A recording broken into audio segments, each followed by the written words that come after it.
आपण आपल्या नेहमीप्रमाणे जय राधा माधवने चालू करूया. जय राधा माधव कुंज विहारी, जय राधा माधव कुंज विहारी, जय राधा माधव कुंज विहारी, जय राधा माधव कुंज विहारी, जय गोपी जन वल्लभ गिरिवरधारी,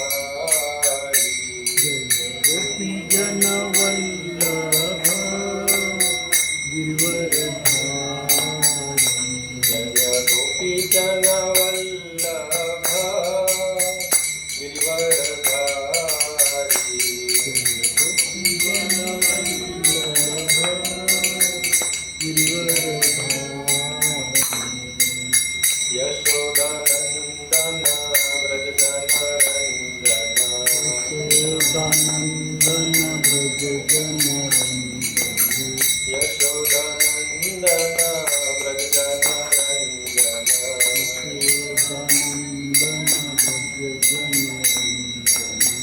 यशोदानंदन व्रज जनरंजन, यशोदानंदन व्रज जनरंजन, यशोदानंदन व्रज जनरंजन, यशोदानंदन व्रज जनरंजन, यमुना तीरावनचारी, यमुना तीरावनचारी, यमुना तीरावनचारी, यमुना तीरावनचारी, जय राधा कुंज विहारी, जय राधा माधव कुंज विहारी, हरे कृष्णा कृष्ण कृष्ण हरे हरे, हरे राम राम राम हरे हरे. हरे कृष्णा कृष्ण कृष्ण हरे हरे, हरे राम राम राम हरे हरे.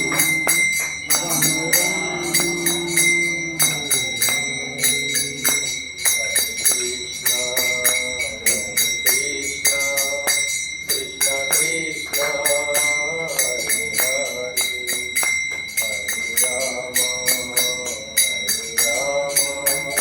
राम राम हरे हरे.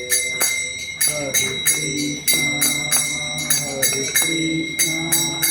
कृष्ण कृष्ण हरे हरे, हरे राम राम राम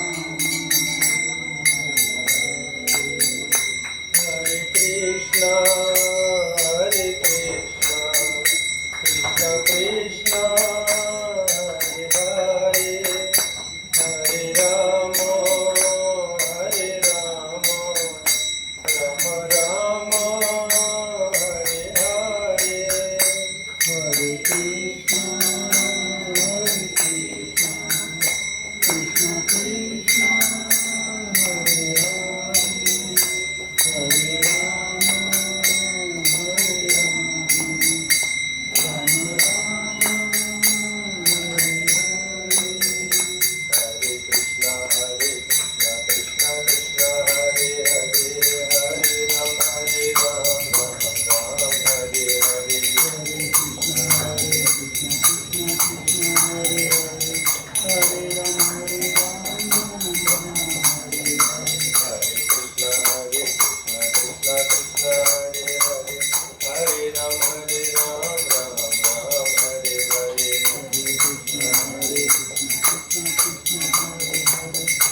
नाम संकीर्तन की जय।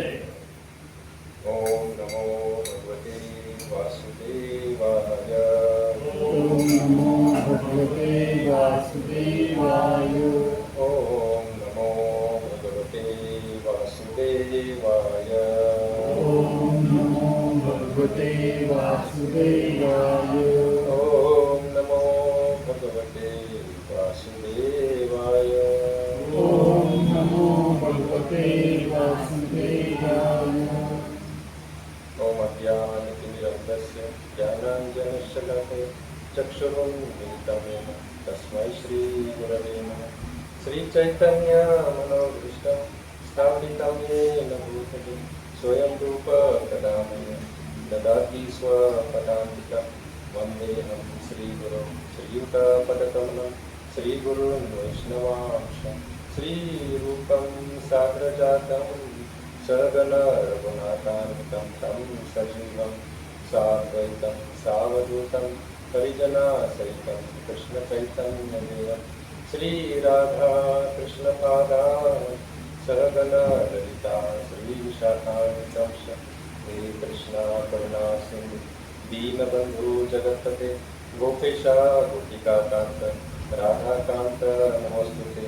तप्तकाञ्चन गौराङ्गी राधे वृन्दावनेश्वरी वृषभानुसुते देवी प्रणमामि हरिप्रिये।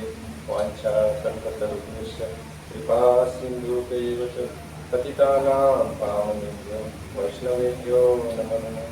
जय श्री कृष्ण चैतन्य प्रभु नित्यानंद श्री अद्वैत गदाधर श्रीवासादि गौरभक्तवृन्द। हरे कृष्णा कृष्णा कृष्णा हरे हरे हरे राम राम राम हरे हरे। नमो कृष्णपादाय कृष्णपृष्ठाय भूतले श्रीमते भक्तिवेदान्त स्वामी नामिने। नमस्ते सारस्वते देवी गौरवाणी प्रचारिणे निर्विशेष शून्यवादी पाश्चात्यदेशकारिणे। मुखं करोति वाचालं पङ्गुं लङ्घयते गिरिं यत्कृपातमहं वन्दे श्रीगुरुदिनतारिणं। परमानन्दमाधवं श्रीचैतन्येश्वरम्। हरे कृष्ण हरे कृष्ण। प्रभूजी गावाला गेले, त्यांनी मला सेवा दिली म्हणून बसले.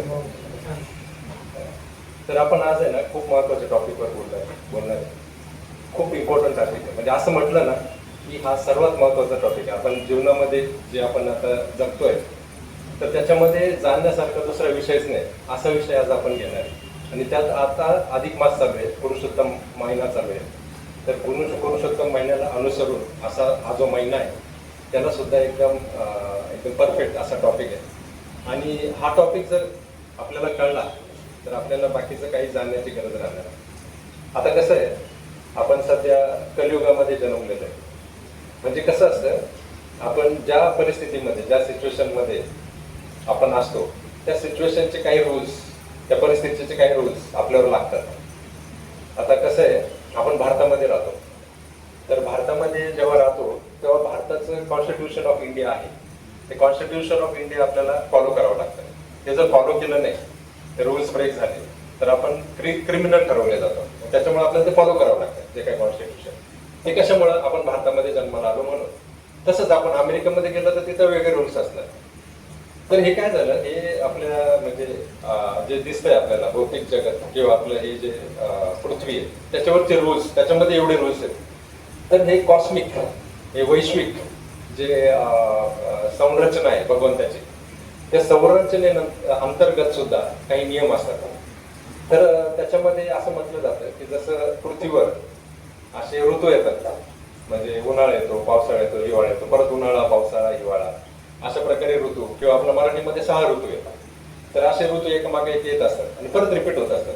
पण ते वैश्विक लेवलवर जेव्हा आपण बघतो तेव्हा ती मोठं चक्र असतं आणि ते मोठ्या चक्रामध्ये 4 सायकल्स असतात. तर त्याच्यामध्ये आपल्याला माहिती आहे, आपण सगळ्यांनी ऐकलंय, सत्ययुग, त्रेतायुग, द्वापरयुग, कलियुग. तर आपण आता सध्या कलियुगमध्ये, आपल्याला पण माहिती आहे 5000 वर्ष झाले कलियुग सुरू होऊन, आणि आपण कलियुगामध्ये आता वास करतोय. तर कलियुगाचे रूल्स असतात, काही रूल्स आहेत. आता कलियुगाचे म्हणजे कसं असतं, सत्ययुगामध्ये आपण जर बघितलं ना, असं म्हणतात की जे लोक पृथ्वीवर वास करायचे ते लाखो वर्ष जगायचे सत्ययुगामध्ये, कारण सत्ययुग तेवढं मोठं होतं.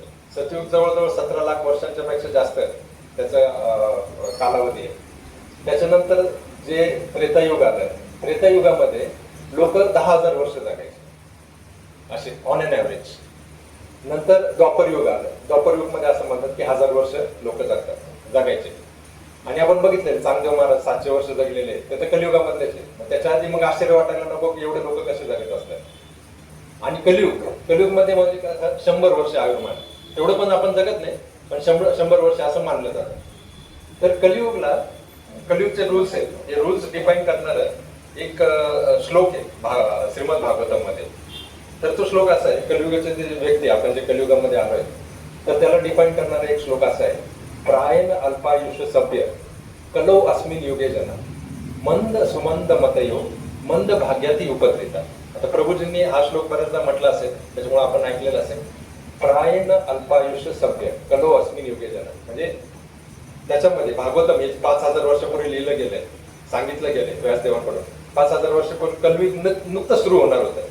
त्यावेळेस त्यांनी कलियुगातले जे लोकांचे जे कॅरेक्टरिस्टिक्स आहेत ते त्याच्यामध्ये वर्णन केले.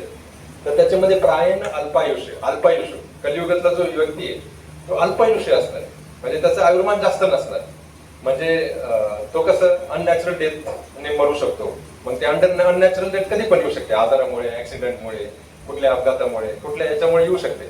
तर त्याचं 20 वर्ष 30 वर्ष असं कालावधी आपण बघतोच आहे आता. हार्ट अटॅक किंवा बाकीचं जे स्ट्रेस रिलेटेड जे कारण आहे, त्याच्यामुळे प्रायण अल्पायुष्य सभ्य कलो अस्मिन युगे जना, कलियुगातले लोक जास्त जगत नाही, कमी जातात. नंतर मंद सुमंत मध्य, मंद म्हणजे लेझी म्हणजे कसं की आळशी वृत्ती आपल्यामध्ये जास्त आहे. आळशी वृत्ती कशामध्ये असते, तामसी गुणामध्ये आळशी वृत्ती असते. तर हे आळशीपणाचं एक जे कलियुगातले लोक आहेत, आळशीपणा त्यांचे कॅरेक्टर असतात. मंद सुमंद म्हणजे काय, मिसगायडेड म्हणजे त्यांना व्यवस्थित मार्गदर्शन भेटत नाही. कलियुगातल्या लोकांना व्यवस्थित मार्गदर्शन करायला कोण राहिलं नाही. जसं पूर्वीच्या काळामध्ये जेव्हा राजे महाराजे राहायचे तेव्हा ते काय करायचे, जे ब्राह्मण म्हणजे जो ब्राह्मण क्लास राहायचा, ब्राह्मण वर्ग, जे ऋषीमुनी राहायचे त्यांचं मार्गदर्शन घ्यायचे. आणि ऋषीमुनी हे शास्त्राच्या आधारे मार्गदर्शन करायचे. पण आजकाल आपण बघतो सरकारचं म्हणजे ते म्हणजे त्याच्यामध्ये काही सुसूत्रता नाहीये. निर्णय कसे घेतले जातात आपल्याला सगळ्यांना माहिती आहे, निर्णयांमध्ये पण काही सुसूत्रता नसते. मंद सुमंत मतयो मंद भाग्य म्हणजे काय, आपण दुर्दैवी, दुर्भाग्य आहे आपलं. म्हणजे कसं दुर्भाग्य कसं की आपल्याला जसं अपेक्षित आहे तसं घडत नाही. आपल्या जे अपेक्षित त्याच्या विपरीत घडत असतं. कधी पण आपल्याला असं वाटलं की नाही माझी आता हेल्थ चांगली राहायला पाहिजे, तर हेल्थ खराब होणार. माझी फायनान्शियल कंडिशन चांगली राहायला पाहिजे, फायनान्शियल कंडिशन वाईट होणार. म्हणजे आपल्याला जे पाहिजे ते भेटत नाही, म्हणजे आपल्याला जे भाग्यात आपल्याला हवं असतं ते भेटत नाही, म्हणून आपण दुर्भाग्य लोक आहे. मंद सुमंद मंद भाग्याती उपद्रिता म्हणजे डिस्टर्ब, ऑलवेज डिस्टर्ब. म्हणजे काही ना काही चिंताच असते. कलियुगातल्या लोकांना काही ना काही चिंता असते. म्हणजे एक क्षण असा जात नाही की ते चिंतेशिवाय जगू शकतात. काही ना काही चिंता असते. तर मग हे असं कलियुगामध्ये आपण जगतोय. तर मग एक छोटीशी गोष्ट सांगतो तुम्हाला युधिष्ठिर महाराजांच्या काळातली. त्याच्यावरून कलियुगातले जे लोक आहेत त्यांचं जे वागणं आहे ते आपल्याला लगेच कळेल की आधीच्या युगाच्या लोकांपेक्षा त्यांचं वागणं कशा प्रकारे डिफरंट आहे. तर युधिष्ठिर महाराज 5000 वर्षापूर्वी पांडवांचं राज्य होतं, त्यांचं कुरुक्षेत्र युद्ध झालं, त्याच्यानंतर 37 वर्ष त्यांनी राज्य केलं असं म्हणतात, आणि त्याच्यानंतर मग ते वैकुंठाला गेले. पण त्या 37 वर्षांमध्ये मग पृथ्वीवर खूप चांगलं नियंत्रण होतं, म्हणजे सुराज्य होतं. जसं रामराज्य होतं तसं युधिष्ठिर महाराजांच्या काळामध्ये असं छान राज्य होतं. तर त्यांच्या कोर्टमध्ये एकदा 2 शेतकरी आले, त्यांचं ते कंप्लेंट घेऊन आले शेतकरी. तर मग त्यांची कंप्लेंट काय होती की एक जो शेतकरी होता, पहिला शेतकरी, त्याने ते दुसऱ्या शेतकऱ्याकडून शेत विकत घेतलेलं होतं आणि त्या शेतामध्ये त्यांना ते एक सोन्याने भरलेलं, रत्नांनी भरलेलं एक भांड किंवा एक मडकं म्हणू शकतो आपण, ते असं सापडलं होतं त्या शेतामध्ये. तर ते कंप्लेंट घेऊन आले युधिष्ठिर महाराजांकडे. तो पहिला शेतकरी ज्याने ते शेत विकत घेतलं होतं तो काय म्हटला की महाराज काय झालंय, मी याच्याकडून शेत विकत घेतलं, याने मला एक शेत दिलं आणि मी जेव्हा शेत नांगरत होतो तेव्हा मला त्याच्यामध्ये एक सोन्याने भरलेलं मडकं सापडलं, असं पैशाचं मडकं एवढं, आणि त्याची किंमत खूप. मग युधिष्ठिर महाराज मग तुझं काय प्रॉब्लेम काय? तो म्हणे हे कसं आहे ना, हे मडकं मी त्याच्याकडून शेत विकत घेतलंय, मी त्याच्याकडून फक्त शेत विकत घेतलंय, त्या शेतामध्ये जे काय होतं ते विकत नाही घेतलेलं मी, त्याच्यामुळे मला हे मडकं परत त्याला द्यायचंय. मग युधिष्ठिर मग काय प्रॉब्लेम आहे, देऊन टाकणार. नाही म्हणे, तो दुसऱ्या शेतकरीला विचारलं, दुसरा शेतकरी घेत नाही म्हणे, तो माझ्याकडून ते मडकं घेत नाही, सोन्याचं मडकं घेत नाही दुसरा शेतकरी. मग युधिष्ठिर महाराज त्या दुसऱ्या शेतकऱ्याला विचारतात, का रे बाबा तू मडकं का घेत नाही सोन्याचं, हा देतोय तुला तर घे. तर तो म्हणे की हे बघा महाराज, मी हे जे मडकं घेतलंय, मी जे शेत याला विकलंय ते शेतासकट मी सगळंच विकलंय त्याला, आता त्या शेतावर माझा काही हक्कच नाही, त्याच्यामुळे त्या शेतात जे सापडलं ते सगळं त्याचं आहे, माझा हक्क नाही. म्हणजे बघा इथं एक विलक्षण गोष्ट आहे की दोघं कशासाठी भांडतायत, माझं नाही याच्यासाठी भांडतायत. ही घटना कधीची द्वापर युगातली आहे. तर असं ते भांडण चालू होतं त्यांचं. युधिष्ठिर महाराजांना करावं काय, कळलं ना की काय करावं बाबा. आता कधी आपलं असेल मागून घ्यायचं असेल तर ते कधी कधी न्याय करता येतो, पण द्यायचंय दुसऱ्याला, मला नाही तुला घे, याच्यामध्ये न्याय काय करायचा. मग त्यांनी दरबारामध्ये कृष्ण बसले होते, कृष्णाकडे बघितलं. मग कृष्ण आपले चतुर आहेत. कृष्णाने त्या दोघांना सांगितलं की तुम्ही दोघं काही दिवसांनी परत या, आज तुमचा निकाल आम्ही करणार नाही, तुम्ही काही दिवसांनी परत या. मग ते युधिष्ठिर महाराजांना असं वाटलं की अरे श्रीकृष्णांनी आजच का निवडा नाही केला, याचा करायला पाहिजे होतं.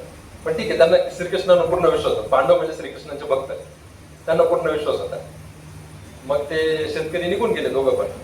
आणि नंतर श्रीकृष्णांनी जेव्हा सांगितलं होतं काही दिवसांनी परत या, तर परत आले, परत भांडत आले. म्हणजे पहिल्या वेळेस पण भांडत आले आणि दुसऱ्या वेळेस पण भांडत आले. फक्त ह्यावेळेस त्यांचं भांडणाचं स्वरूप जरा वेगळं होतं.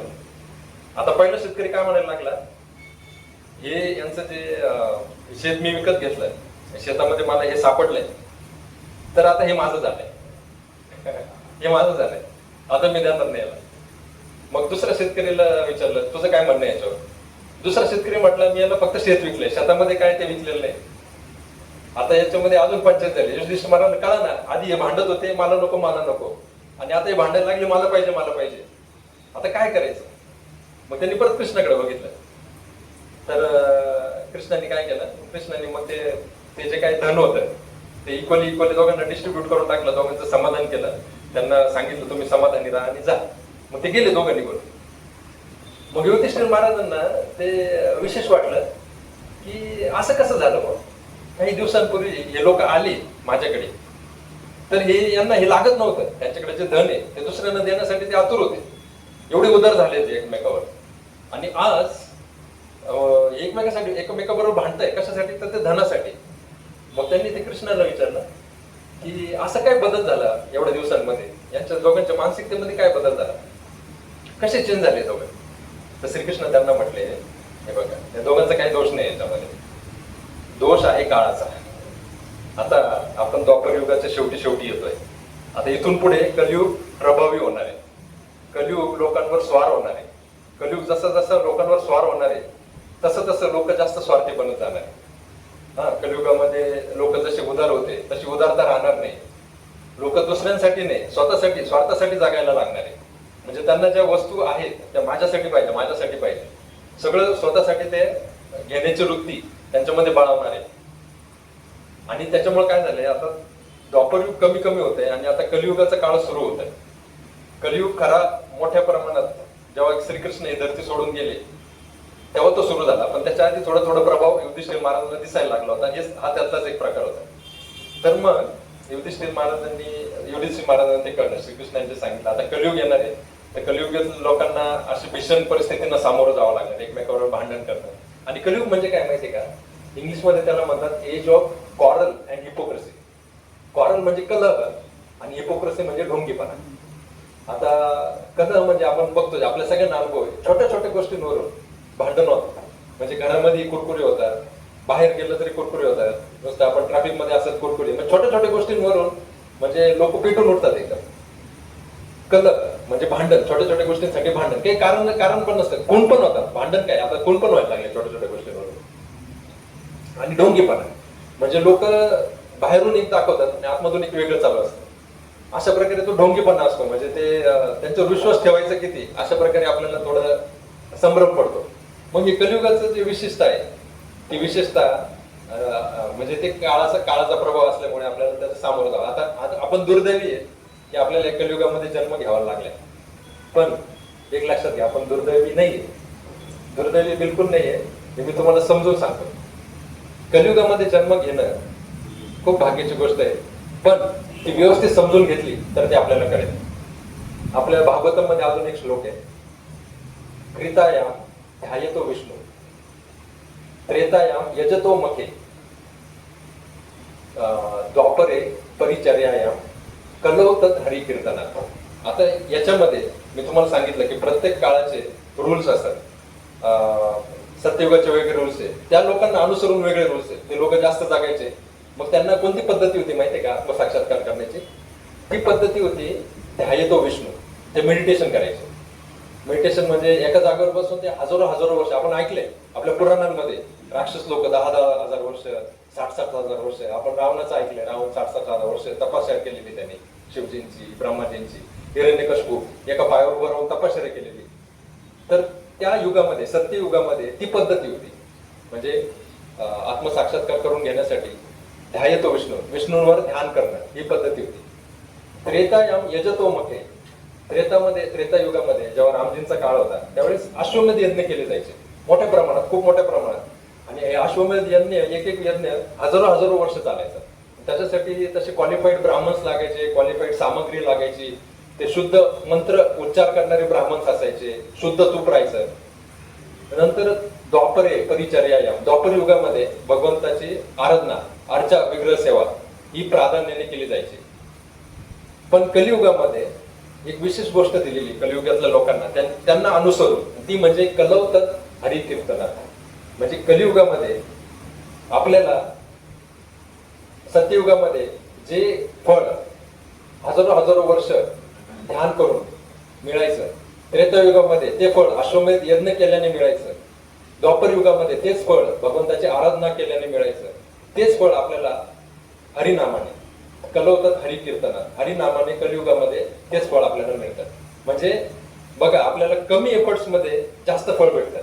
जरी आपलं आयुष्यमान कमी आहे कलियुगातलं, तरी पण आपल्याला जी प्रोसेस दिलेली आहे ती प्रोसेस काही कमी नाही, ती प्रोसेस परिपूर्ण आहे. आणि त्या प्रोसेस जर आपण फॉलो केली हरी कीर्तनात, ती प्रोसेस आपण जर फॉलो केली तर आपल्याला अशा प्रकारे तो लाभ भेटतो की जो सत्ययुगामध्ये हजारो वर्ष तपश्चर्या करून भेटायचा. आणि त्याचं कारण असं आहे की आता आपण बघा, तुम्ही बघा की हजारो वर्ष एका जागेवर सोडा, 2 तास किंवा 1 तास किंवा 30 मिनिटं घ्या किंवा 5 मिनिटं घ्या, एका जागेवर आपण स्वस्थ बसू शकत नाही, हल्ल्याशिवाय आपण राहू शकत नाही. या अश्वमेध यज्ञ करायचं सोडा, अश्वमेध यज्ञासाठी खूप सामग्री लागते, तसे ब्राह्मण लागतात, तसे ब्राह्मण आज उपलब्ध नाहीत. किंवा ज्या प्रकारे भगवंताची अर्चा विग्रह सेवा व्हायला पाहिजे दिवस रात्र, तशी आजकाल आपल्याकडे मानसिकता नाही. पण एक गोष्ट आपण करू शकतो ती म्हणजे हरिनाम संकीर्तन, ते करू शकतो. तर अशाच प्रकारे भागवतामध्ये अजून एक श्लोक आहे जो या गोष्टीला पुष्टी देतो. कशाला? की कलियुगामध्ये दुसरं कुठलंच काम करत नाही, कीर्तना देव कृष्णाचे मुक्त संघ परंपरे. कलीर दोष निधे राजा अस्थिर एको महान. भागवतामध्ये असं सांगितलेलं आहे, कली आपण ज्या कलियुगामध्ये आहे तो दोषांचा निधी आहे.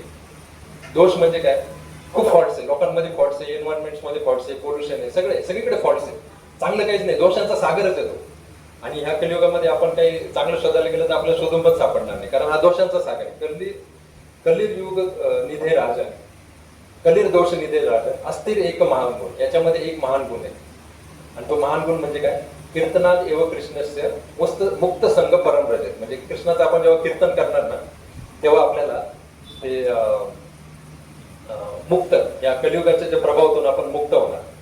आता बघा, कलियुग अजून एका काळासाठी, अजून एका कारणासाठी विशेष आहे बाकीच्या युगांपेक्षा. बाकीच्या युगांमध्ये ज्या गोष्टी बहिष्कृत होत्या त्या कलियुगामध्ये सर्वसामान्य ऍक्सेप्ट केल्या जातात. म्हणजे दारू पिणं, स्मोकिंग करणं, व्यभिचार करणं किंवा दुसऱ्यांना लुबाडणं, फसवणं, अशा ज्या गोष्टी आहेत, मांस मच्छी खाणं, हे खाणं, पूर्वीच्या काळामध्ये ह्या निषिद्ध होत्या. पण कलियुगामध्ये त्याला ऍक्सेप्टन्स भेटले.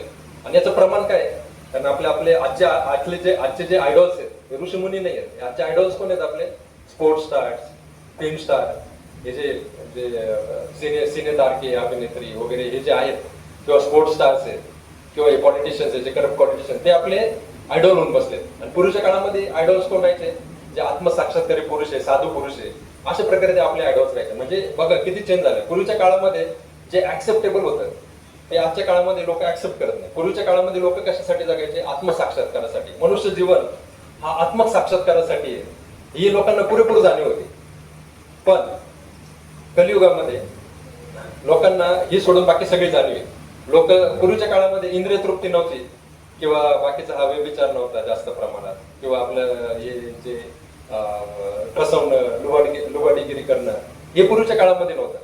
पण आजच्या काळामध्ये आपल्याला ते बघायला भेटतं, सर्रास बघायला भेटतं. आणि लोक काय करतात, लोक हे बघतात आणि लोकांना असं वाटतं की हे सर्व मान्य आहे, म्हणजे हे नॉर्मल आहे. त्याच्यामुळे लोक सुधारायला जात नाही, कारण त्यांचे जे आयडॉल्स आहेत ते आयडॉल्स त्या गोष्टी करतात ना, त्यामुळे त्यांना वाटतं की हेच बरोबर आहे. त्याच्यामुळं त्याच्या व्यतिरिक्त काही जीवन असेल हे कलियुगातल्या लोकांना माहितीच नाही.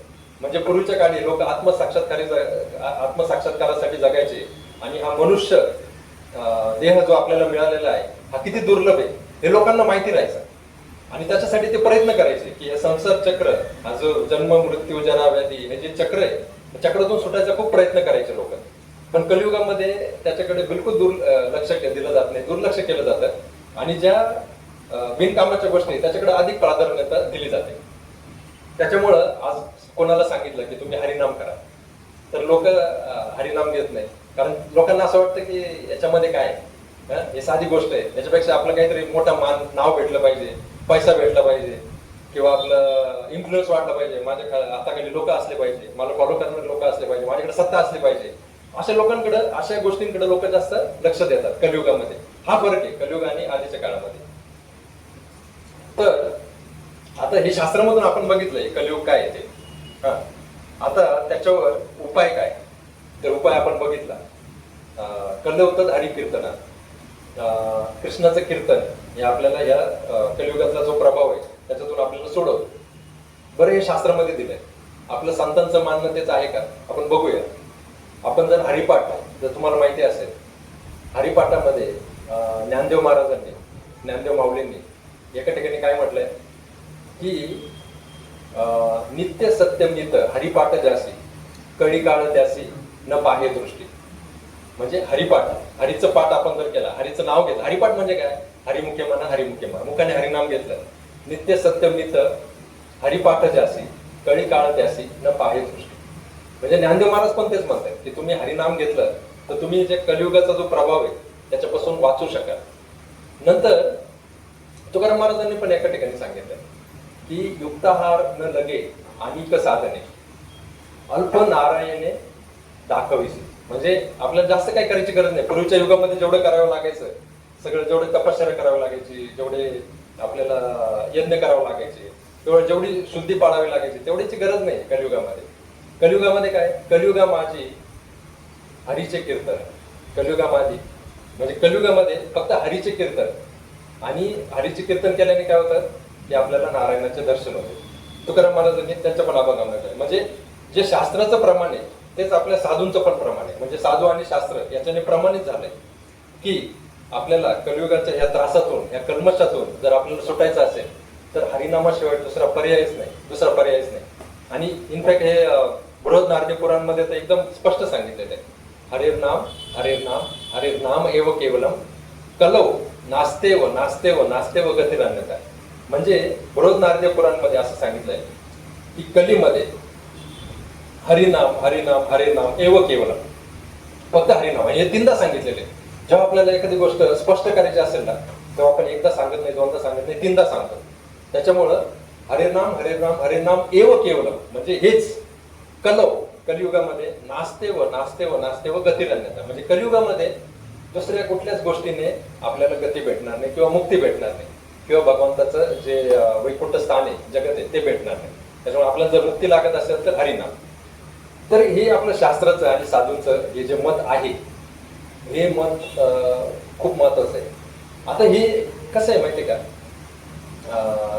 एखादं म्हणू शकतो की आता ठीक आहे हरिकीर्तन तुम्ही करायला सांगताय, पण आपण बघतोय आजकाल म्हणजे लोक वेगवेगळे कीर्तन करतात, वेगवेगळ्या नावाचं कीर्तन करतात. हरीचं पण कीर्तन करतात, मग हरीच्या वेगवेगळ्या नावांचं पण कीर्तन करतात आणि हरी सोडून बाकीच्या पण नावांचं कीर्तन करतात. मग याच्यामध्ये आपल्याला असं वाटतं की अरे लोक हे पण करतात. मग खरा मार्ग कुठला?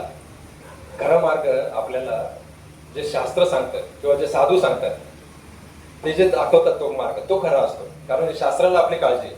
शास्त्र लिहिलेच याच्यासाठी गेलेले आहेत की आपण हा जो त्रास आहे जन्म मृत्यू जरा व्याधी, हा खरा जो त्रास आहे याच्यातून सुटावं. आणि साधूंची ती तळमळ असते. जसं की जेव्हा कलियुग सुरू होणार होतं ना, तर कलियुग जेव्हा सुरू होणार होतं तेव्हा साधूंना चिंता वाटायला लागली. कारण साधूंना दूरदर्शी असतात ना, त्यांना ते दिसत होतं कलियुगामध्ये काय होणार आहे, कलियुगामध्ये लोकांची काय अवस्था होणार आहे. मग त्या लोकांचं कल्याण व्हावं, याचं सोल्युशन मिळावं म्हणून ते विचार न करायचे. मग एकदा काही ऋषीमुनी, काही साधू आहेत ते व्यासदेवांकडे गेले. आता व्यासदेवांनी सगळं शास्त्र लिहिलेलं आहे, ते त्रिकाळदर्शी, त्यांना सगळं माहिती आहे. व्यासदेवांकडे याच्यासाठी गेले की कलियुगमध्ये आता एवढे सगळे दोष असणार आहे, लोक सुखी जगू शकणार नाही, त्यांच्या मागे खूप व्याप असणार, खूप दुःख असणार आहे. मग अशा लोकांना चांगला मार्ग दाखवण्यासाठी आपण काय करू शकतो याची विचारणा करण्यासाठी ते व्यासदेवांकडे गेले. आणि जेव्हा व्यासदेवांकडे गेले तेव्हा व्यासदेव नदीमध्ये असं तर्पण करत होते आणि ते करता करता ते म्हणायला लागले, जय कलियुग जय कलियुग जय कलियुग. आता हे जे ऋषीमुनी गेले त्यांच्याकडे, त्यांना आश्चर्य वाटायला लागलं, अरे हा जो दोषांचा जो सागर आहे याच्यापासून आपण म्हणजे लोकांचं रक्षण कसं करता येईल ही विचारणा करण्यासाठी आपण व्यासदेवांकडे गेलो. आणि व्यासदेव ते म्हणतात जय कलियुग जय कलियुग. असं कसं? तर मग ते व्यासदेव जेव्हा बाहेर आले, नदीतून बाहेर आले, तेव्हा त्यांनी व्यासदेवांकडे विचारणा केली की अरे कलियुग म्हणजे दोषांचा सागर, तिथं लोक दुःखी आणि तुम्ही म्हणतात जय कलियुग जय कलियुग. मग व्यासदेवांनी त्यांना त्यांचा आदर केला, बसवलं, त्यांना व्यवस्थित विचारपूस केली आणि त्यांना सांगितलं की हे बघा कलियुगमध्ये खूप दोष आहेत, पण कलियुगमध्ये एक गुण असा आहे की तो सगळ्या दोषांवर म्हणजे ओव्हरकम करू शकतो, त्या सगळ्या दोषांवर तो पांघरून घालू शकतो. आणि तो गुण म्हणजे कलियुगामध्ये फक्त हरिनाम आपण घेतलं, इडवाकडे कसं बी घ्या, तुम्ही हरिनाम घ्यायला काही नियम वगैरे नाही, कसं बी घ्या, तर त्या हरिनामाच्या बळावर एकट्या हरिनामाच्या बळावर ते कलियुगाचे जे दोष आहे, जे दुःख आहे, जे डिस्टर्बन्स आहे, त्याच्यातून व्यक्ती मुक्त होणार. तर मग हे जेव्हा त्या संतांनी ऐकलं तेव्हा त्यांना खूप छान वाटलं आणि ते निघून गेले. हाच प्रश्न परत नारद मुनींनी ब्रह्मदेवांना विचारला होता कलियुगाच्या शेवटी की अरे ब्रह्मदेव, तुम्ही सांगता आता कलियुग येणार आहे, आता कलियुगामध्ये लोकांसाठी काय करायला पाहिजे आपण? मग ब्रह्मदेवांनी सांगितलं की कलियुगामध्ये हरिकीर्तनच करायला पाहिजे आणि हरिकीर्तनामध्येच लोक या त्रासातून सुटू शकतात. मग नारदांनी सांगितलं मग असा कुठला मंत्र आहे का जो आपण या लोकांना देऊ शकतो? तेव्हा ब्रह्मदेवाने कलिसंतन उपनिषद 18 आपले 108 उपनिषद आहेत, त्याच्यापैकी कलिसंतन एक उपनिषद आहे, त्याच्यामध्ये असं सांगून ठेवलंय की इति षोडशक नामनाम कली कल्मश नाशनम नातरो परोतरोपाय सर्व वेदेषु दृश्यते. तर मग व्यासदेव काय म्हटले, इति षोडशक नामनाम, षोडशक म्हणजे 16 नामांचा, हा 16 नामांचा जो मंत्र आहे कली कल्मश नाशनम, हा कलियुगाच्या लोकांना कलियुगाच्या कल्मशातून मुक्त करणारा आहे. कली कल्मश नाशनम, त्याचा नाश करणारा आहे. नातर परतरूपाय सर्व वेदेषु दृश्यते, म्हणजे आपण सगळं वेद जरी छानून काढलं तर ह्या सगळ्या वेदांमध्ये आपल्याला दुसरा कुठलाच उपाय भेटणार नाही. नातर परतरूपाय, दुसरा कुठलाच उपाय नाही. सर्व वेदेषु, सगळ्या वेदांचं हेच म्हणणं आहे. आता हे वेद लिहिले गेलेत कशासाठी, याचं पण आपल्याला हरिपाठमध्ये ज्ञानदेव माऊलींनी सुरुवातीला सांगितलंय की चहू वेदी जाणं, साई शास्त्री प्रमाण, 18ही पुराणे हरिसिका. म्हणजे हे जे आपलं जे वेदशास्त्र लिहून ठेवलेलं आहे, हे वेदशास्त्र लिहूनच ठेवलेलं कशासाठी, आपल्याला हरीला जाणावं म्हणून. आणि भगवद्गीतेमध्ये सुद्धा आता 15वा चॅप्टर आहे आपला, पुरुषोत्तम योग आहे. वेदेश सर्वे अहमेव वेद्य वेदांत कृत्वेद विदेवचा, म्हणजे भगवंत स्वतः म्हणतायत, श्रीकृष्ण स्वतः म्हणतायत हे वेदांचं प्रयोजन काय आहे की मला जाणणं. वेदेश सर्वे अहमेव वेद्य, मला जाणणं सगळ्या वेदांचं. आणि माऊलींनी पण तेच सांगितलेलं, सगळे 18 पुराण, साई शास्त्र, 4 वेद, 4 वेद, हे सगळं कशासाठी आहे तर ते आपल्या भगवंताला जाणण्यासाठी, हरीला जाणण्यासाठी. हरीसी गाती, हे सगळे हरीचं हे करतात.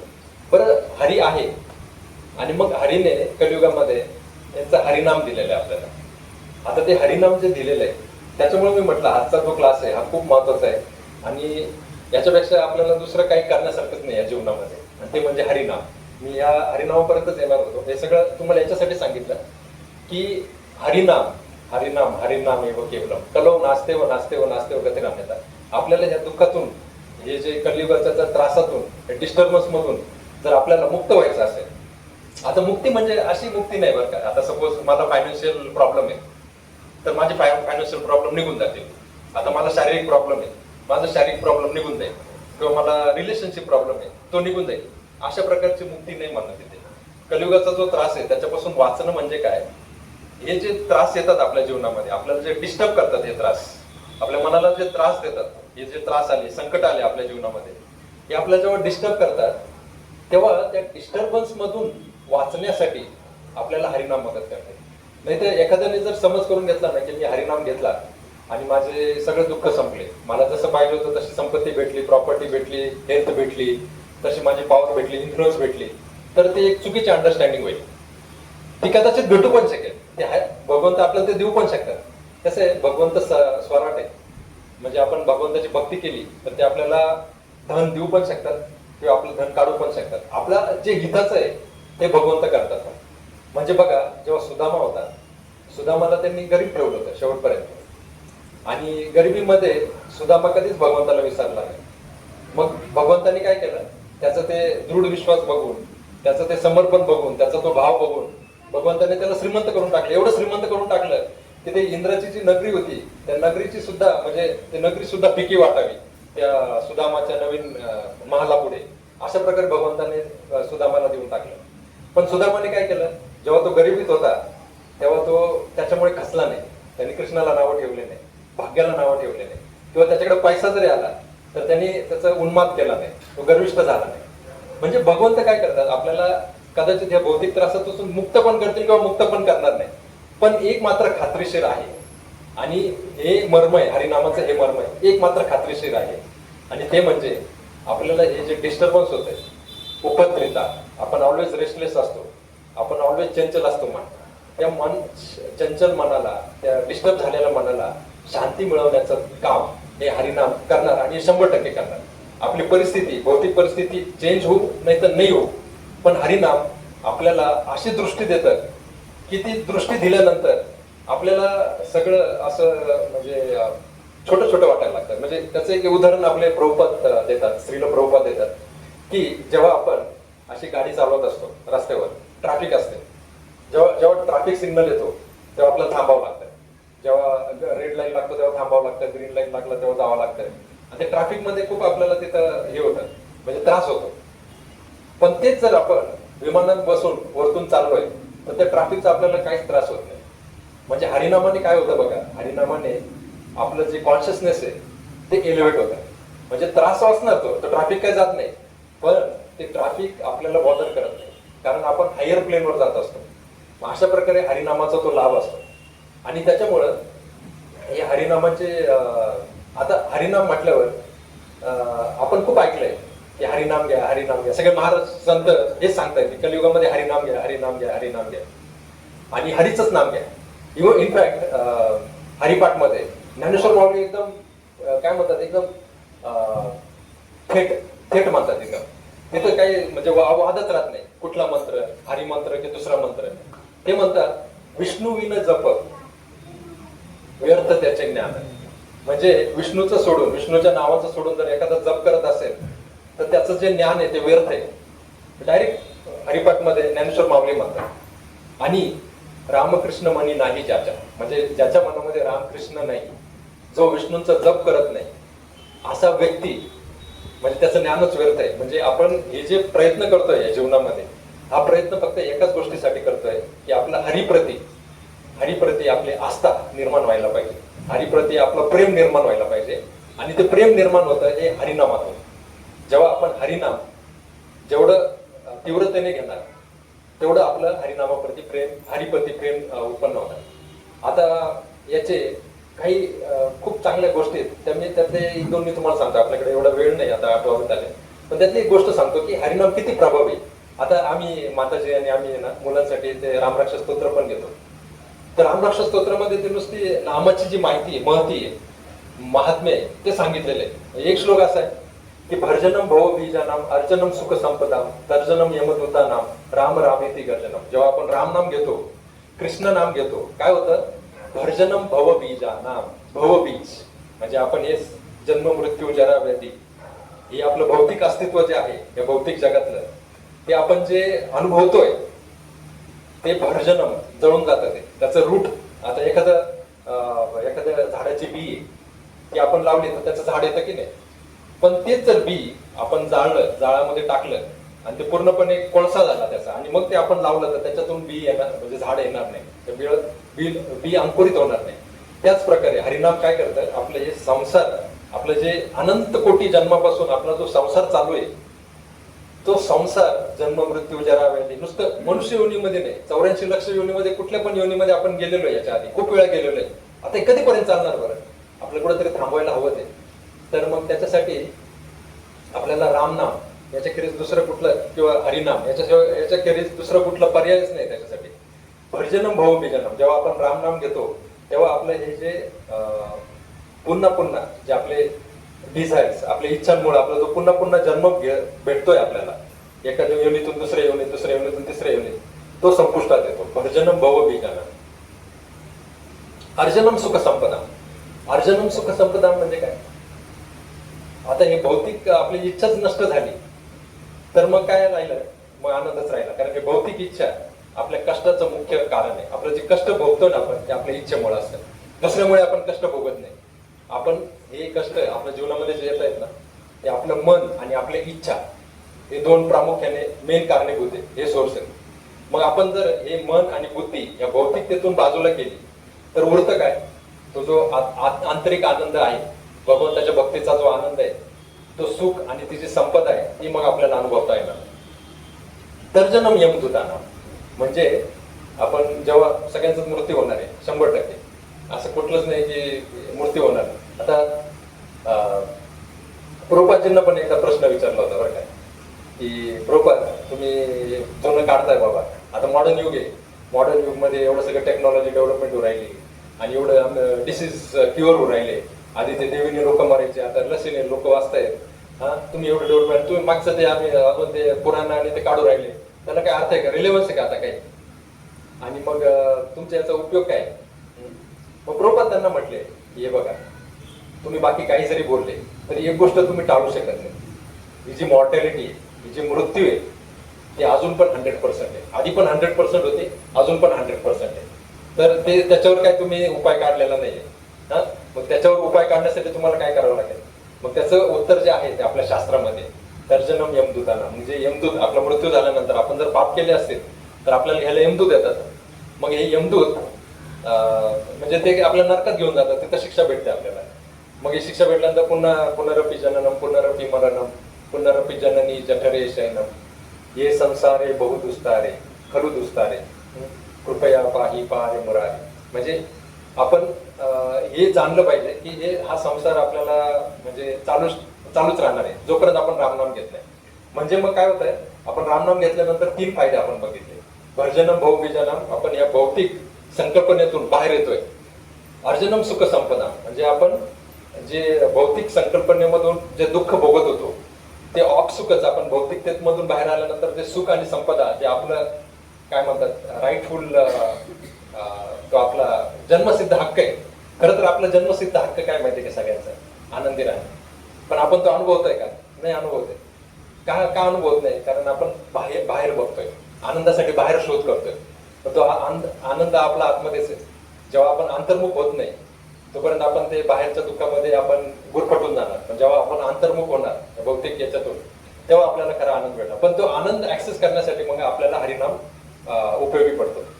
आणि मग तिसरं बेनिफिट आहे की आपल्याला मृत्यू येणार नाही. हे जन्म मृत्यू ज्याला व्याधी, त्यांचं तोंड बघावं लागणार नाही. या भयंकर भयातून आपली मुक्तता होणार आणि आपण भगवंताच्या धामामध्ये जाणार. तर हे रामरक्षा स्तोत्रामध्ये सांगितलंय. पण याचे म्हणजे खूप चांगले एक स्टोरी, एक कथा आहे ती तुम्हाला सांगतो की रामनाम किती महत्वाचं आहे. आता एक असेच भक्त होते, खूप मोठे साधू होते. आणि ते साधू काय करायचे, ते लोकांना, त्यांना असं वाटायचं की लोक किती कष्ट भोगतायत. आता साधूकडे खरं तर काही नसतंय, पैसा नसतो, त्यांच्याकडे कोण म्हणजे धन नसतं किंवा असं काही रिलेशन पण नसतं, त्यांनी सगळं सोडलेलं असतं. आणि त्यांच्याकडे बघितलं ना की भौतिक लोकांना असं वाटतं की किती दुःखात आहे, याच्याकडे तर काहीच नाही, हा तर गरीब आहे एकदम, याला म्हणजे दुःखातच असणार ना. पण ते साधूला आहे ना, साधूचा विचार काय असतो माहिती का, ते साधूला असं वाटत असतं अरे हे लोक दुःखात आहे, म्हणजे ते लोक मर्सिडीज मध्ये फिरतायत, मस्त मोठ्या मोठ्या बिल्डिंग मध्ये राहतायत, आणि साधू म्हणतो हे दुःखात आहे. म्हणजे साधूचं विजन आणि भौतिक माणसाचं विजन याच्यामध्ये खूप फरक असतो. प्रभुपाद जेव्हा अमेरिकेमध्ये गेले ना, तेव्हा म्हणजे अजून पण अमेरिका हे सगळ्या जगातलं सर्वात प्रगत स्थान आहे असं मानलं जातं. इथं म्हणजे खूप डेव्हलपमेंट झाली, मॉडर्न डेव्हलपमेंट, इमारती हे ते. पण तिथे गेल्यानंतर प्रभुपादांची दृष्टी कशी होती बघा. प्रभुपादांनी बघितलं की हे लोक किती दुःखात आहेत, असं त्यांचे विजन होते. म्हणजे साधूला असं वाटतं की या लोकांनी दुःखामध्ये नाही राहिलं पाहिजे. तर असा एक साधू होता, तर त्या साधूला असं वाटायचं की या दुःखामध्ये नाही राहिलं पाहिजे, यांनी रामनाम घेतलं पाहिजे, यांनी हरीचं नाव घेतलं पाहिजे. मग ते काय करायचे, लोकांच्या घरी घरी जायचे आणि हरिनाम द्यायचे आणि लोक घ्यायचे हरिनाम. आता साधूला बघितल्यावर आपसुकच भारतीय लोक आहेत ना, ते साधूला मान देतात, साधू म्हणते तसं ऐकतात. तेच आपलं नित्यानंद प्रभू हरिदास ठाकूर यांनी पण तेच केलं. घरी घरी जाऊन त्यांना चैतन्य महाप्रभूंनी सांगितलं घरी घरी जाऊन तुम्ही हरिनाम द्या. ते घरी घरी जायचे. काही काही लोक ऐकायचे, काही काही लोक त्यांचं स्वागत करायचे, पण काही काही असे द्वेषी लोक होते, त्यांना ते आवडायचं नाही. कारण जे नास्तिक लोक असतात, पापी लोक असतात, ते हरिनामापासून दूर राहतात. आणि त्यांना किती जरी आपण सांगितलं हरिनाम घ्या, तरी त्यांच्या मुखामध्ये हरिनाम येऊ शकत नाही. कारण हरिनाम स्वतःच चूज करतं की मला यांच्या मुखामध्ये यायचं नाही. कारण हरिनाम घेतल्यानंतर त्यांचे पाप कमी होणार ना, आणि त्यांना जी शिक्षा भोगायची ती कमी होणार. मग हरिनाम असा विचार करतो यांनी एवढे पाप केले, याला शिक्षा व्हायला पाहिजे, असं हरिनाम विचार करतो. पण भक्त असा विचार करत नाही. भक्त तरी पण हरिनाम द्यायला जातो. आणि मग त्याने एका पापी आणि नास्तिक व्यक्तीला तो पकडतो. आता हा भक्त थोडा तगडा असतो आणि तो पकडतो त्याला, आणि पकडतो, म्हणतो रामनाम घे. तो म्हणतो सोड म्हणे मला. नाही नाही रामनाम घे, रामनाम घे. सोड म्हणे मला. तो काय पकडला म्हणे मला. तर म्हणे तो रामनाम घेतला की सोडतो. अरे तू सोडतो की नाही, मग तो शिवाय द्यायला लागतो, तू सोड मला, मी घेणार नाही नाव. मग अशा प्रकारे तो काय करतो, हातच फिरवतो असा, आणि मग तो अजून जास्त जोराने शिवाय द्यायला, पण रामनाम घेत नाही तो. आणि पण हा जरा तगडा असतो, हा भक्त तगडा असतो जरा, तो त्याला सोडतच नाही. मग शेवटी तो खूप झटपट करतो, त्याला सोडतच येत नाही. मग शेवटी त्याला ते दुखायला लागतं. मग तो असं काय म्हणतात ना, मजबुरीतून तो म्हणतो ठीक आहे राम. जेव्हा तो राम म्हणतो तेव्हा तो भक्त त्याला सोडून देतो. आणि मग जेव्हा तो सोडतो तेव्हा भक्त त्याला म्हणतो हे बघ, आता हे तुझं रामनाम घेतलंय, त्या रामनामाचं तुला फळ भेटलेलं आहे. हे फळ तू कुठल्या पण गोष्टीसाठी असं एक्सचेंज करू नको, विकू नको. तुला जे फळ भेटलंय ना, कुठल्या गोष्टीसाठी विकू नको. तो अरे तू समजतो काय स्वतःला, एक तर मला असं इथं टॉर्चर केलं तू, आणि तू म्हणतो ह्या रामनामामध्ये फळ आहे, जा म्हणजे इथून फळ येतो. आणि मग अशा प्रकारे तो भक्त असतो. भक्त असं चिडत नाही कोणावर, तो सगळ्यांप्रती करुणा त्याची असते. पण त्याला असं वाटतं की यांनी रामनाम घेतलं याचं काहीतरी पुण्यवान होईल. आणि तो त्या नास्तिक पापी व्यक्तीसाठी, ज्याला भगवंताप्रती काहीच प्रीती नाहीये, भगवंत पण त्याच्या तोंडावर येऊ इच्छित नाहीये, अशा व्यक्तीसाठी हा भक्त प्रार्थना करतो. कारण हा भक्ताचं हृदय उदार असतं, भगवंतापेक्षा भक्ताचं हृदय खूप उदार असतं. मग अशा प्रकारे तो जातो. मग तो भक्त जातो, तीर्थयात्रा करण्यासाठी जातो आणि आपला आपलं जो पापी जे कार्य आहे ते करत राहतो. आणि शेवटी पाप केल्यानंतर आपला मृत्यू येणार, म्हणजे सगळ्यांचा मृत्यू येणार, पाप करा नाही तर पुण्य करा. पण पाप केल्यानंतर विशेषतः यमदूत येतात घ्यायला. म्हणजे जे पुण्यवान करतात, भक्तिमय कर्म करतात ना, जे आयुष्यावर भक्ती करतात, त्यांना घेण्यासाठी विष्णुदूत येतात. आणि विष्णुदूत प्रसन्न असतात. आणि ते जेव्हा आपल्या मृत्यूच्या क्षणी दिसतात तेव्हा आपल्याला खूप आनंद, म्हणजे त्या व्यक्तीला जो मुक्त झालेला आहे त्याला खूप आनंदाने तो देह त्याग करतो आणि तो कायम स्वरूपी वैकुंठात निघून जातो. पण जो पापी व्यक्ती आहे, ज्यांनी आयुष्यभर भगवंताचं स्मरण केलेलं नाहीये, भगवंताची ध्यान धारणा केलेली नाही, पाप केलेले, लोकांना त्रास दिलेला आहे, अशा व्यक्तीला घेण्यासाठी विष्णुदूत येत नाही. अशा व्यक्तीला घेण्यासाठी यमदूत येतात. आता यमदूत येतात, आपल्याला दिसत नाही, कारण त्यांचं जे शरीर असतं ना ते सूक्ष्म शरीर असतं. जसं आपलं हे आपण पण आहे ना, सध्या आपले 3 शरीर आहेत, आपल्याला कळत नाही. आपल्याला हे जे दिसतं ना ते स्थूल शरीर आहे. एक सूक्ष्म शरीर असतं आपल्याला, मन, बुद्धी आणि अहंकार यांचं मिळून एक सूक्ष्म शरीर असतं. आणि तिसरं शरीर म्हणजे आपलं स्वतःचं आध्यात्मिक स्वरूप असतं, ते म्हणजे आत्मा. अशा प्रकारे 3 आपल्या आत्म्यावर 2 कवरिंग असतात, एक सूक्ष्म शरीराचं आणि एक स्थूल शरीराचं. स्थूल शरीर दिसतं, सूक्ष्म शरीर दिसत नाही. मग जेव्हा व्यक्ती मरतो ना तेव्हा त्याचा आत्मा, त्याचं ते सूक्ष्म शरीर ते यमदूत घेऊन जातात. त्यांच्याकडे बहुपाश असतं, ते यमपाश असतं, यमपाशाने ते ओढतात. ते सगळं सूक्ष्म लेवलवर होतं, आपल्याला ते दिसत नाही, या डोळ्याने दिसत नाही, कारण या डोळ्याने आपल्याला फक्त भौतिक गोष्टी बघण्याची सवय झालेली असते. जे भौतिकता आहे, भौतिक असं जड वस्तू ते बघण्याची सवय झालेली असते. मग ते यमदूत येतात, त्याचा आत्मा ओढतात, त्याचं सूक्ष्म शरीर ओढतात आणि त्याला ते यातना शरीर देतात आणि त्याला घेऊन जातात नरकामध्ये यमराजांकडे. आणि यमराजांकडे गेल्यानंतर आहे ना, तिथं सगळा आपला जो आता आयुष्यभर आपण जे केलेलं आहे त्याचा सगळा हिसाब किताब असतो तिथे. काय चांगलं केलं, काय वाईट केलं, सगळं या दुनियेमध्ये, या जगामध्ये आपण लोकांना फसू शकतो, पण तिथे आपण फसू शकत नाही. कारण आपण जे काय करतो ते सगळं वॉच केलं जातं. त्या सगळ्या दृष्टी असते, कोणाकोणाची दृष्टी असते, असं म्हणतात 12 जणांची दृष्टी असते. सूर्याची दृष्टी असते, हवेची, वाऱ्याची दृष्टी असते, जमिनीची, पृथ्वीची असते, दिशांची असते. अशा प्रकारे अनेक दृष्ट्या आपल्यामध्ये असतात, आपल्याकडे असतात. आणि आपले सगळे जे काय करतो त्याचा सगळा लेखापडा आपला केलेला असतो. आणि अशा प्रकारे त्याला घेऊन जातात. चित्रगुप्त त्याची फाईल काढतात.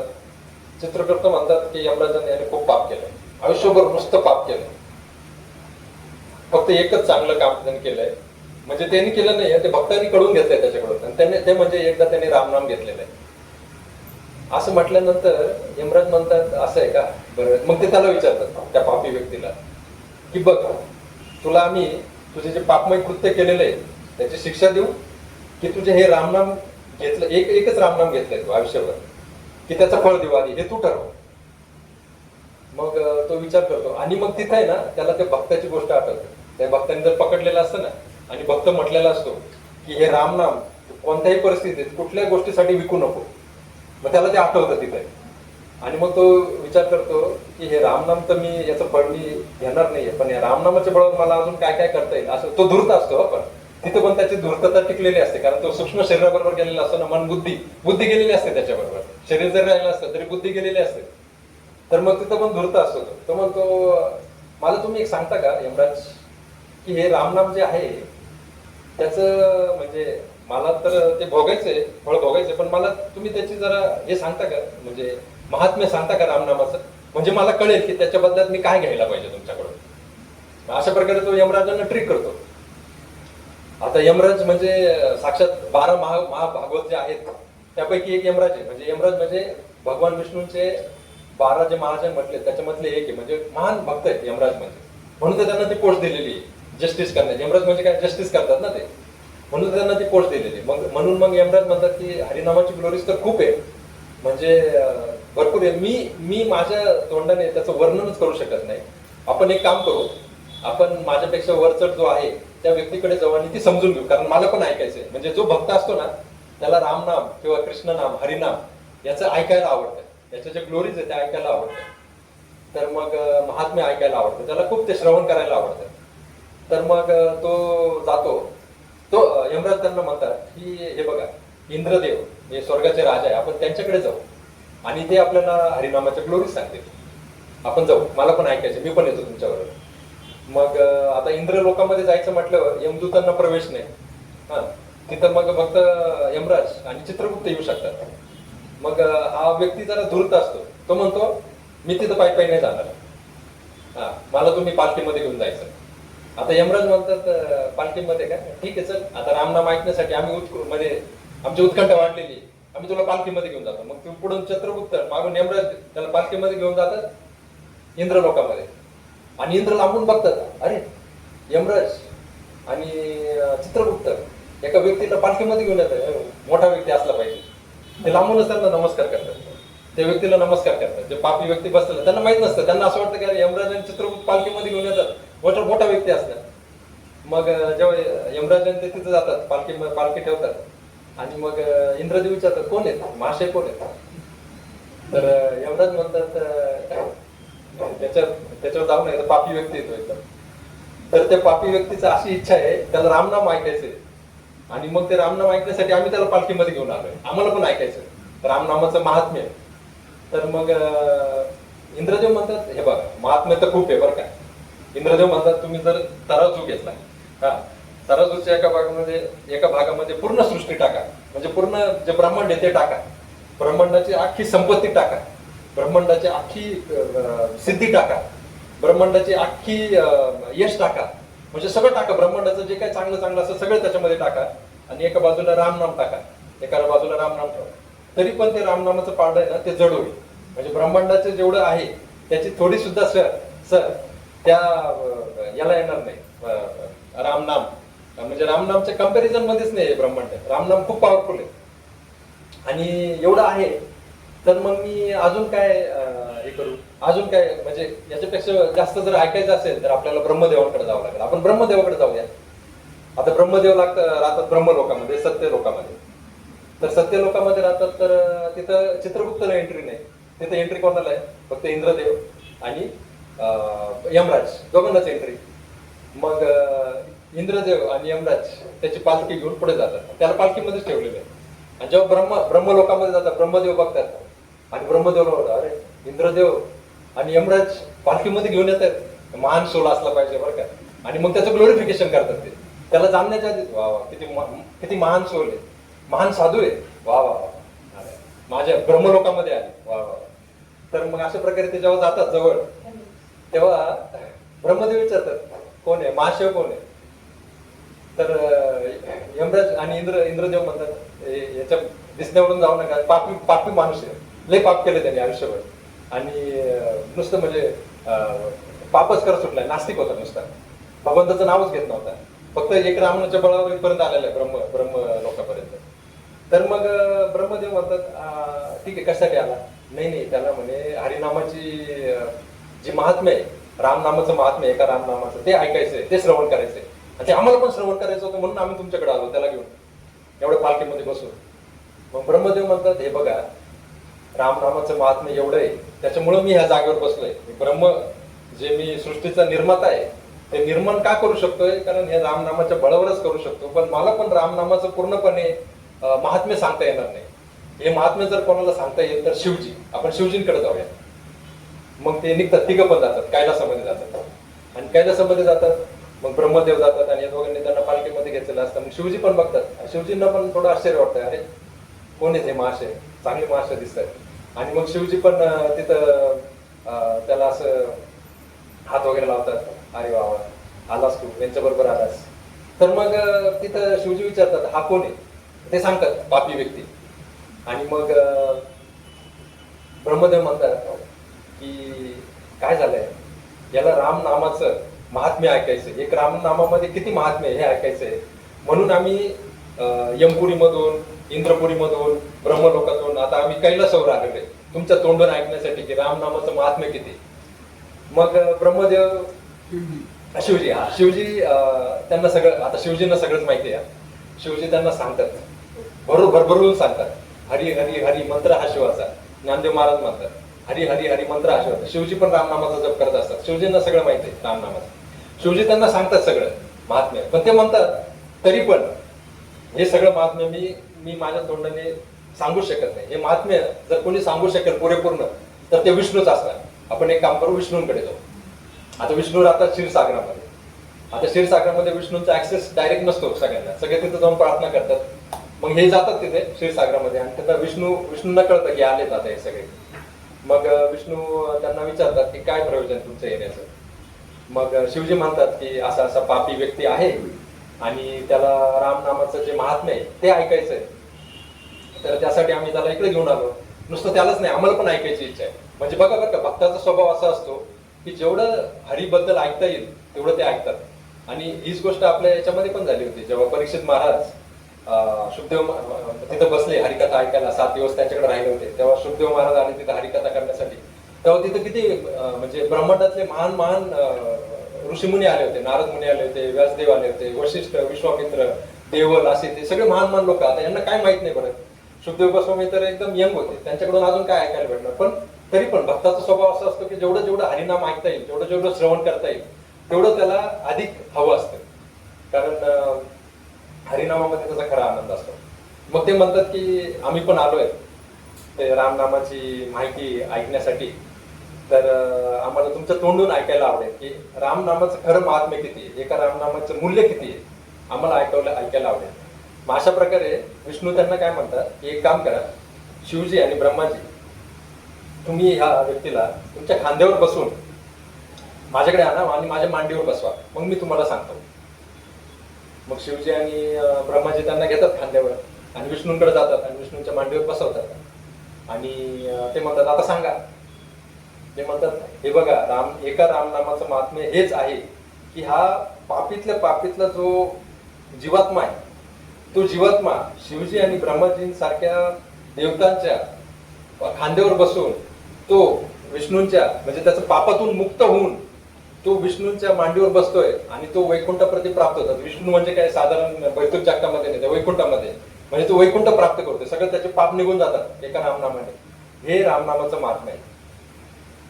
आणि मग सगळ्यांना असं वाटतं की वा वा वा, एका पापी व्यक्तीचं एका रामनामाने, आणि ते पण बळजबरी त्याला घ्यायला लावलं, ह्या रामनामाने एवढा उद्धार झाला, म्हणजे रामनामाचं महात्म्य किती असणार.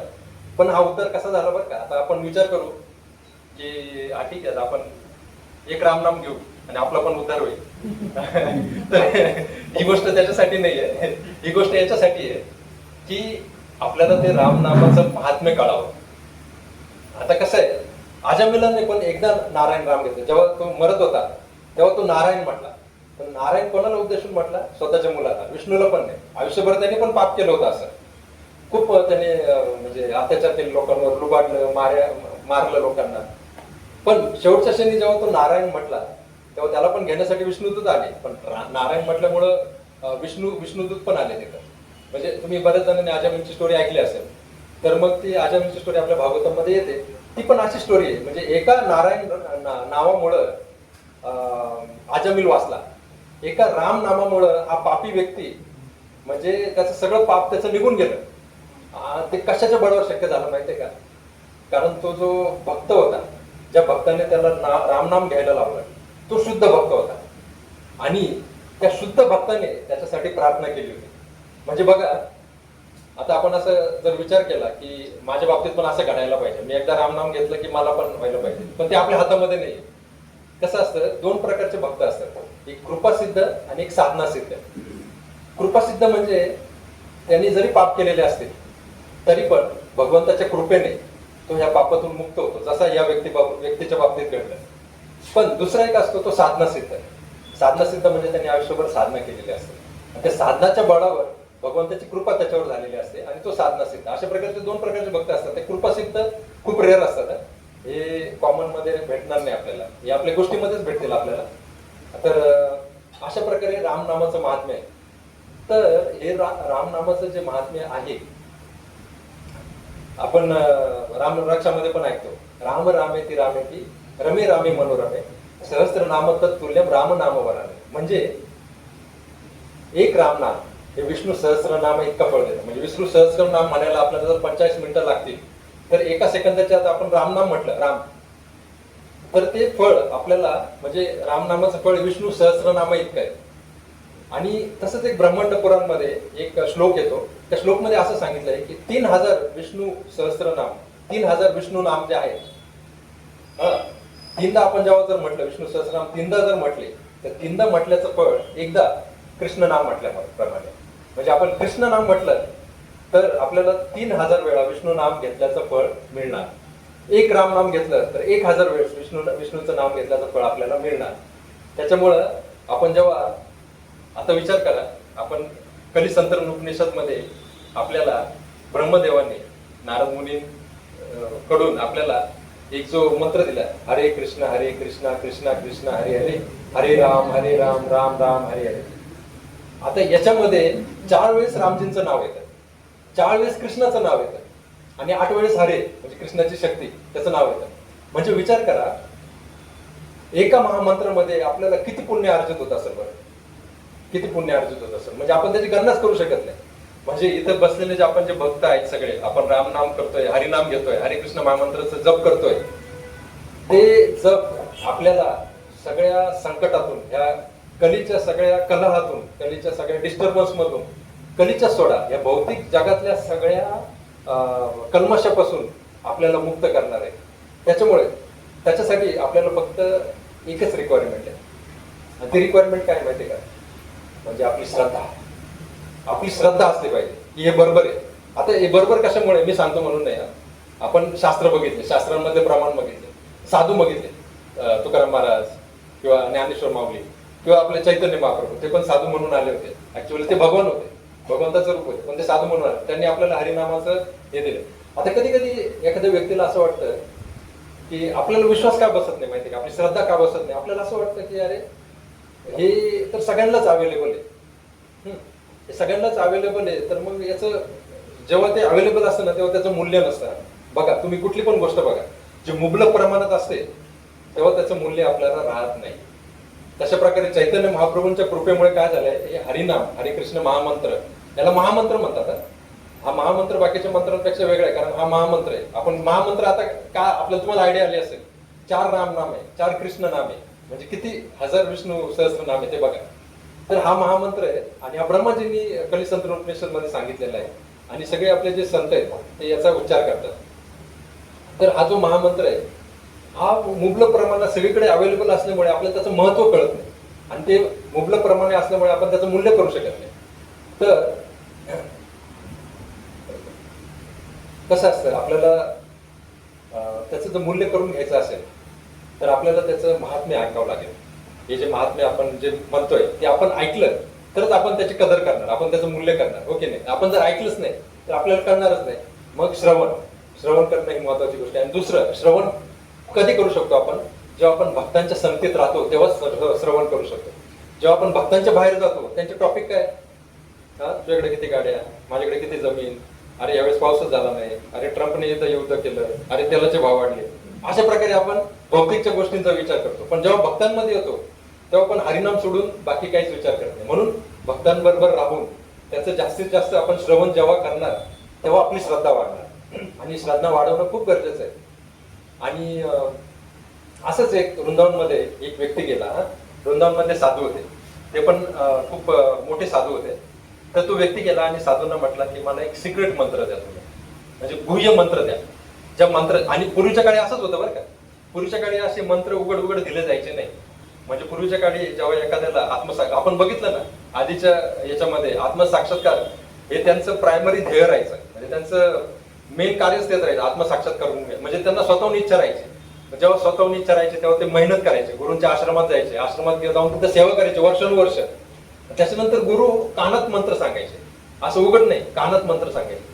तो मंत्र तो जो व्यक्ती आहे तो मंत्र कोणाला सांगायचा नाही, तो स्वतःच्या उद्धारासाठीच करायचा. अजून पण जो गायत्री मंत्र आहे तुम्ही ऐकला असेल, गायत्री मंत्र हा उघड म्हटला जायला नाही पाहिजे, कारण त्याच्यामध्ये तेवढी शक्ती आहे. ते गायत्री मंत्र आपण उघड बोलू शकत नाही. हरिकृष्ण महामंत्र आपण उघड बोलू शकतो, कारण चैतन्य महाप्रभूंनी ती सुविधा आपल्याला कलियुगामध्ये दिलेली. कारण चैतन्य महाप्रभू युगावतार आहे आणि त्यांनी युग धर्म हरिनाम संकीर्तन आपण बघितलंय, कलवतात हरिकीर्तनात. तर ते त्याचं प्रोव्हिजन देण्यासाठी त्यांनी तो दिलाय. तर मग हा जो मंत्र आहे हरिकृष्ण महामंत्र, महाप्रभूंची कृपा आहे. पण या साधूने त्यांच्या कानात सांगितलं, हाच मंत्र सांगितला, हरे कृष्ण कृष्ण कृष्ण हरे हरे, हरे राम राम राम हरे, हाच मंत्र त्यांच्या कानामध्ये सांगितला. तर तो निघाला मग तिथून, त्याला मंत्र भेटला, त्याला वाटलं वा आता माझ्या जीवनाचा उद्धार झाला. तो तिथं एका ठिकाणी गेला, तिथं धोबी होता. तो धोबी पण तोच मंत्र म्हणत होता, हरे कृष्ण कृष्ण कृष्ण हरे हरे, हरे राम राम राम हरे हरे. तो म्हटला आता गुह्य मंत्र असायला पाहिजे, याला पण माहिती आहे, धोबीला पण माहिती आहे. मग तो थोडं पुढे जातो. पुढे गेल्यानंतर रिक्षावाला पडतो, रिक्षामध्ये बसतो. रिक्षावाला पण तो आता वृंदावनमध्ये आपल्याला माहिती आहे सगळं राधा नाम कृष्ण नाम हे चालूच राहतं.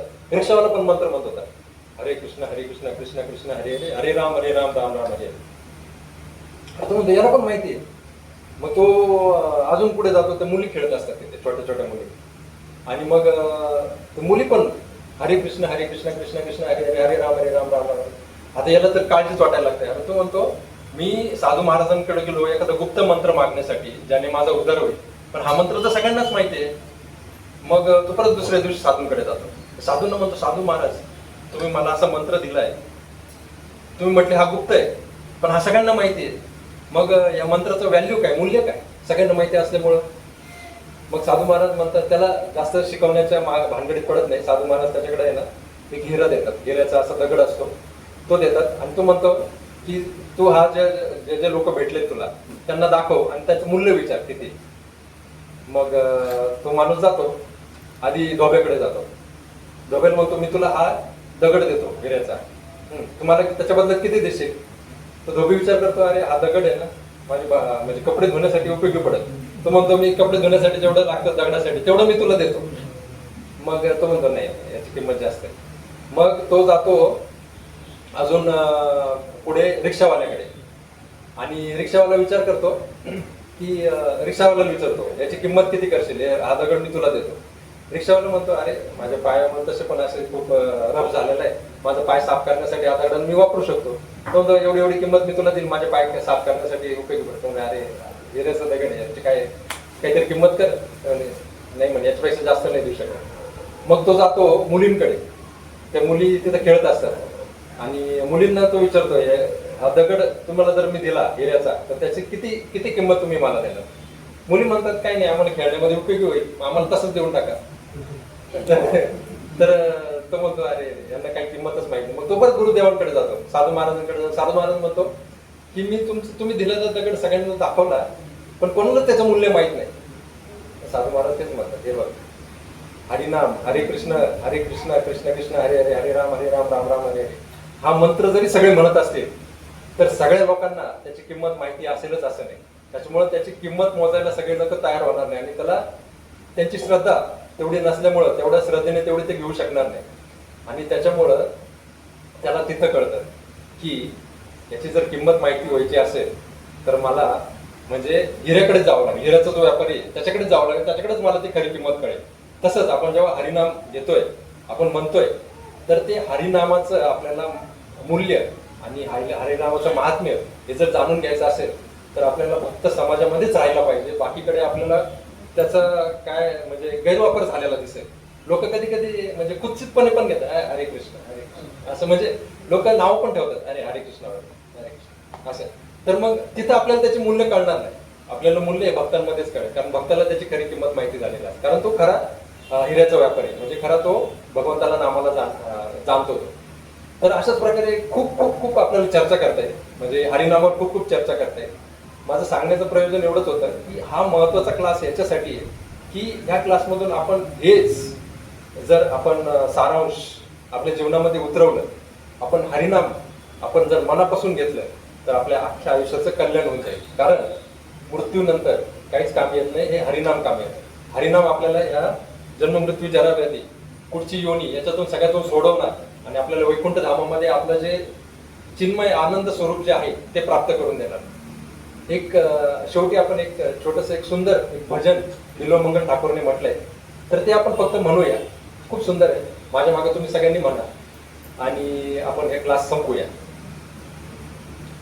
जिव्हे सदैव भज सुंदरानी म्हणा. जिव्हे सदैव भज सुंदरानी नामानि कृष्णस्य मनोहरानी नामानि कृष्णस्य मनोहरानी समस्त भक्तार्थी विनाशनानी समस्त भक्तार्थी विनाशनानी गोविंद दामोदर माधवेती गोविंद दामोदर माधवेती गोविंद दामोदर माधवेती गोविंद दामोदर माधवेती गोविंद दामोदर माधवेती गोविंद दामोदर माधवेती गोविंद दामोदर माधवेती गोविंद दामोदर माधवेती गोविंद दामोदर माधवेती गोविंद दामोदर माधवेती गोविंद दामोदर माधवेती गोविंद दामोदर माधवेती गोविंद दामोदर माधवेती गोविंद दामोदर माधवेती हरे कृष्णा कृष्णा कृष्णा हरे हरे हरे राम राम राम हरे हरे कृष्णा कृष्णा कृष्णा हरे हरे हरे राम राम राम हरे हरे हरे कृष्णा कृष्णा कृष्णा हरे हरे हरे राम राम राम हरे हरे हरे कृष्णा कृष्णा कृष्णा हरे हरे हरे राम हरे कृष्णा कृष्णा कृष्णा हरे हरे हरे राम राम राम हरे हरे हरे कृष्णा कृष्णा कृष्णा हरे हरे हरे राम राम राम हरे हरे कृष्णा कृष्णा कृष्णा हरे हरे हरे राम राम राम हरे हरे हरे कृष्णा कृष्णा कृष्णा हरे हरे हरे राम राम राम हरे कृष्णा कृष्णा कृष्णा हरे हरे हरे राम राम राम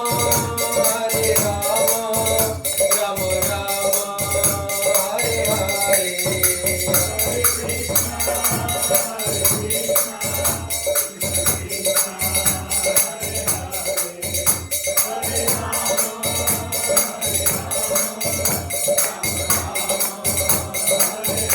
हरे कृष्णा कृष्णा कृष्णा हरे हरे हरे राम राम राम हरे हरे हरे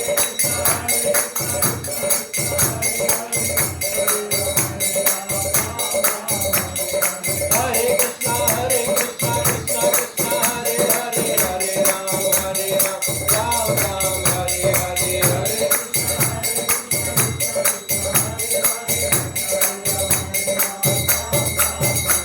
जय जगन्नाथ जय बलदेव जय सुभद्रा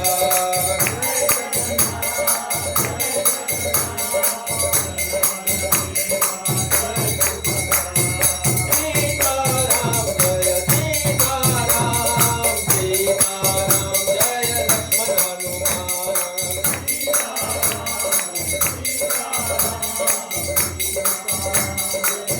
जय राधे श्याम राधे श्याम जय राधे श्याम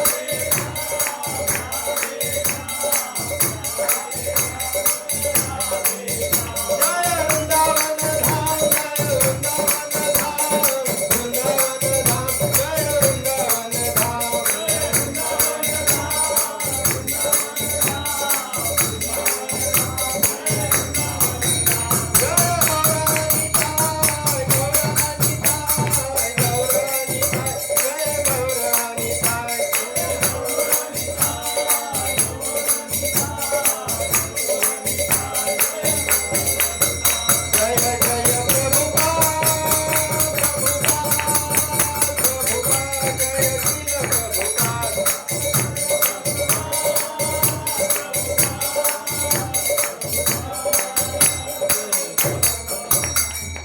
हरिनाम संकीर्तन की जय श्रील प्रभुपाद की जय हरे कृष्णा. कोणाचा काही प्रश्न वगैरे काय?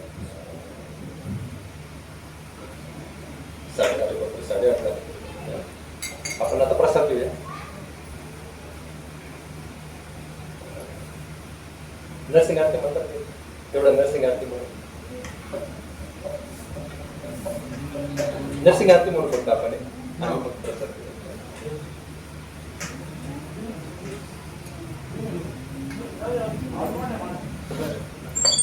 नमस्ते नरसिंहाय. नमस्ते नरसिंहाय.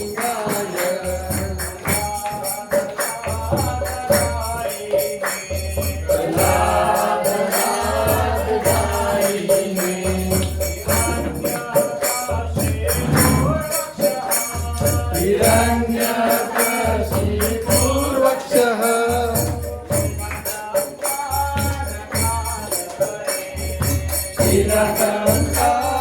कालकालये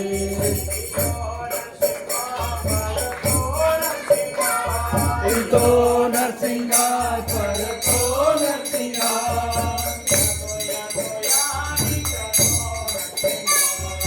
यतो यतो यामि ततो नरसिंहा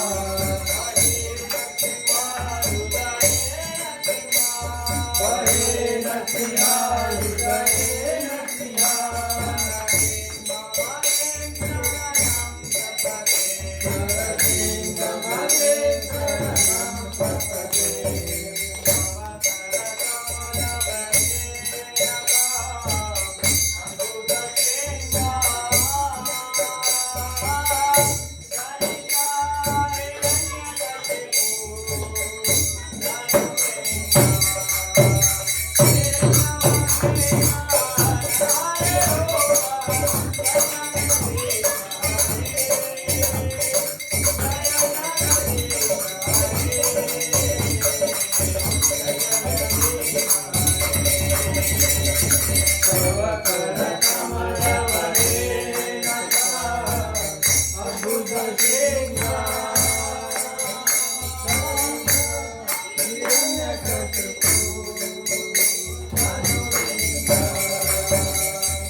एकच सूचना होती. पुढच्या शनिवारी रविवारी म्हणजे आम्ही सगळे बीडला जाणार आहे.